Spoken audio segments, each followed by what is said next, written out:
L'ALS, c'est donc un éducateur de quartier qui intervient dans un collège et qui est vraiment là pour prévenir qui a des missions de prévention du décrochage scolaire avec finalement tout ce que ça englobe autour. Qu'est-ce qui crée le décrochage scolaire? Qu'est-ce qui provoque le décrochage scolaire?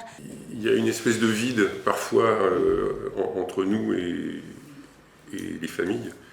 Un espace auquel on n'a pas accès et qui est comblé en partie par l'intervention de l'ALS. Et donc voilà, c'est vraiment avoir un pied en dehors du collège, une connaissance des familles, des jeunes sur le quartier et aussi pouvoir amener aussi notre expertise de ça au collège. Je pense que ce qu'il y a d'important aussi, c'est que les ALS n'ont pas cette casquette éducation nationale. C'est peut-être plus facile des fois d'aller voir Fanny qui ne travaille pas dans le collège, qui est extérieure. C'est un éducateur, il y a les codes de l'éducateur. Moi j'ai beaucoup de jeunes des fois qui viennent me voir, notamment au collège, à la base que je ne connais pas, mais qui viennent m'interpeller parce qu'ils ont entendu dire par leurs copains que Fanny, elle peut t'aider là-dessus. Fanny, l'autre fois, il y a un jeune, il m'a dit, je trouvais ça trop mignon. Il m'a dit, je lui ai dit, est-ce que tu sais qui je suis? Tu sais à quoi ouais, on m'a dit, tu aides les jeunes dans leur crise d'adolescence, pour traverser leur crise d'adolescence.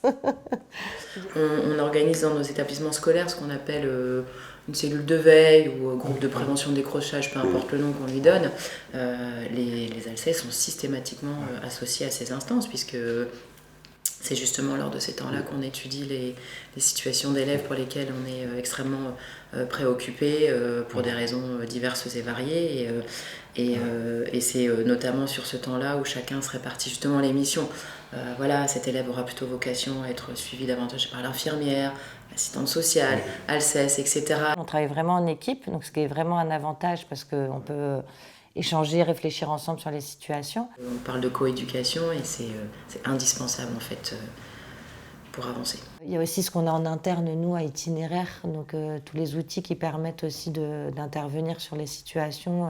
Je pense au dispositif d'accueil des élèves exclus, l'accueil de jour, le dispositif à tous parents. Tout ça, c'est des choses qu'on peut mobiliser aussi en interne qui permettent de venir en complémentarité de ce que peut proposer le collège pour agir sur les situations, quoi.